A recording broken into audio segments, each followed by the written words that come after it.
والسلام علی رسول اللہ وعلی آلہ وصحبہ ومن والاه اما بعد یا ایھا الذین آمنوا ان تتقوا اللہ یجعل لکم فرقانا۔ معزز سامعین، قابل احترام خواتین، السلام علیکم ورحمۃ اللہ وبرکاتہ۔ اللہ کا شکر احسان ہے کہ اس نے ہمیں اور آپ کو ماہ رمضان جیسا مبارک مہینہ عطا کر رکھا ہے، اور اس مہینے کے اندر بہت ساری عبادتوں کے انجام دینے کے ساتھ ساتھ ہم الحمدللہ روزے کی عبادت انجام دے رہے ہیں۔ یہ روزے کی عبادت ہمارے اور آپ کے لیے مختلف ناحیے سے، مختلف حیثیت سے فائدہ مند ہے، کیونکہ اس روزے کا جو مقصد ہے وہ تقوی حاصل کرنا ہے۔ جیسا کہ اللہ تبارک و تعالیٰ نے سورہ بقرہ کی مشہور آیت یا ایھا الذین آمنوا کتب علیکم الصیام کما کتب علی الذین من قبلکم لعلکم تتقون، کہ اے مومنو، تمہارے اوپر روزے فرض کیے گئے ہیں جیسا کہ تم سے پہلے لوگوں پر فرض کیے جا چکے ہیں، لعلکم تتقون، اور اس روزے کے فرض کرنے کا مقصد یہ ہے کہ تمہارے اندر تقوی پیدا ہو جائے۔ حضرات گرامی، تقوی کا مطلب ہوتا ہے گناہ، نافرمانی، معصیت سے بچنا، شریعت کے مطابق زندگی گزارنا۔ یہ تقوی اگر ہمیں اور آپ کو حاصل ہو جائے تو سمجھیے دنیا اور آخرت کی بھلائی حاصل ہو گئی، دنیا اور آخرت کی کامیابی حاصل ہو گئی، کیونکہ تقوی کا فائدہ کتاب و سنت کے اندر مختلف طریقے سے بتایا گیا ہے۔ یہ تقوی اگر ہمارے اندر پیدا ہو جائے تو ہم اللہ کے محبوب اور پسندیدہ بندے اور بندی بن جائیں گے۔ یہ تقوی اگر آدمی اختیار کر لے تو اللہ تبارک و تعالیٰ فرماتا ہے ان تتقوا اللہ یجعل لکم فرقانا، کہ اے لوگو، اگر تم تقوی اختیار کر لو گے تو اللہ تبارک و تعالیٰ تمہیں وہ ایبلٹی، وہ صلاحیت عطا کرے گا جس سے تم حق و باطل، صحیح غلط، جائز ناجائز کے اندر فرق کرنے کی صلاحیت پا جاؤ گے۔ تمہیں اللہ تعالیٰ وہ علم دے گا جو تمہیں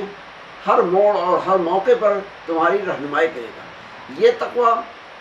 ایسی مبارک چیز ہے، بابرکت چیز ہے کہ ایک جگہ اللہ تعالیٰ ارشاد فرماتا ہے وَمَن يَتَّقِ اللَّهَ يَجْعَل لَهُ مَخْرَجًا وَيَرْزُقْهُ مِنْ حَيْثُ لَا يَحْتَسِبُ، کہ جو شخص تقوی اختیار کرے گا، متقی کی سی زندگی گزارے گا، اللہ تعالیٰ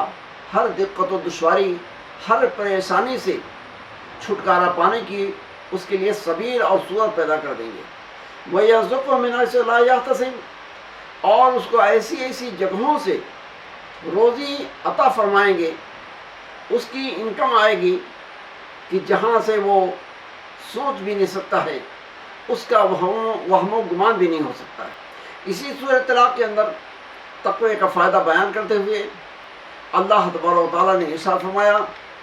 وَمَن يَتَّقِ اللَّهَ يَجْعَل لَّهُ مِنْ أَمْرِهِ يُسْرًا، کہ جو شخص تقوی اختیار کرے گا اللہ اس کے ہر معاملے کو آسان بنا دے گا۔ آج کتنی ایسی چیزیں ہوتی ہیں کہ ہم اس میں الجھ جاتے ہیں اور وہ چیز کسی طریقے سے سولو نہیں ہوتی ہے، حل نہیں ہوتی ہے، اور ہم اس کو انجام نہیں دے پاتے۔ اللہ تعالیٰ فرماتا ہے کہ یہ تقوی ایک ایسی بابرکت چیز ہے کہ آدمی اگر یہ تقوی اختیار کر لے تو اللہ اس کی زندگی کے سارے معاملے کو آسان فرما دے گے۔ حضرات گرامی، تو یہ روزہ جو اللہ تبارک و تعالیٰ نے فرض کیا ہے، یہ اسی تقوی کو عطا کرنے کے لیے فرض کیا ہے، تاکہ اس روزے کی برکت سے ہمارے اندر تقوی پیدا ہو جائے، اور اس تقوی کے وسیلے اور ذریعے سے ہم دنیا اور آخرت کی کامیابی حاصل کر لیں۔ آج ہم علم حاصل کرنے کے لیے ہم بیٹھے ہوئے ہیں،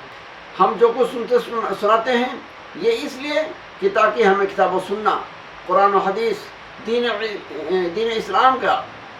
علم حاصل ہو جائے۔ سورہ انفال آیت نمبر 29 کے اندر اللہ تبارک و تعالیٰ ارشاد فرماتا ہے یا ایھا الذین آمنوا ان تتقوا اللہ یجعل لکم فرقانا، کہ اے مومن بندو، اے مومن بندیو، اگر تم تقوی والے بن جاؤ گے، اللہ سے ڈرتے ہوئے زندگی گزارو گے تو اللہ تبارک و تعالیٰ تمہیں فرقان عطا فرمائے گا۔ فرقان کا مطلب کیا ہے؟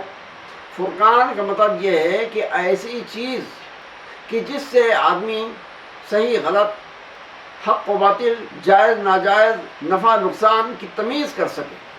جان سکے کہ کیا چیز ہمارے لیے فائدہ مند ہے اور کیا چیز نقصان دہ۔ آپ سوچیں، یہی چیز ہے جس کو علم کہا جاتا ہے۔ علم کے ذریعے آدمی اچھے برے کی پرکھ اور فرق حاصل کرتا ہے۔ تو بہرحال عرض کرنے کا مقصد یہ ہے کہ یہ روزہ جو اللہ تبارک و تعالیٰ نے فرض کیا ہے، اس کا ایک مقصد ہے تقویٰ عطا کرنا، کہ روزہ دار متقی بن جاتا ہے، پائس اور پرہیزگار بن جاتا ہے، اور اس تقویٰ کی برکت سے انسان کو وہ صفات، وہ کمالات، وہ خوبیاں حاصل ہوتی ہیں جس سے اس کی دنیا کی زندگی بھی کامیاب ہوتی ہے اور آخرت بھی کامیاب ہوتی ہے۔ ایک جگہ اللہ تبارک و تعالیٰ نے جنت، جس کے لیے ہم ہر وقت خواہش کرتے ہیں کہ اللہ ہمیں جنت عطا کر دے، ہم جنتی بن جائیں، جنت کے تعلق سے اللہ تبارک و تعالیٰ نے ارشاد فرمایا اعدت للمتقین، کہ یہ جنت خاص طور پر متقی لوگوں کے لیے، پرہیزگار لوگوں کے لیے تیار کی گئی ہے۔ یعنی اس جنت کے حقدار وہ لوگ بنیں گے جو تقوی والے ہوں گے، متقی پرہیزگار ہوں گے۔ تو بہرحال عرض کرنے کا مقصد یہ ہے، روزہ یہ ذریعہ ہے تقوی حاصل کرنے کا، اور تقوی وہ صفت اور وہ ایٹریبیوٹ ہے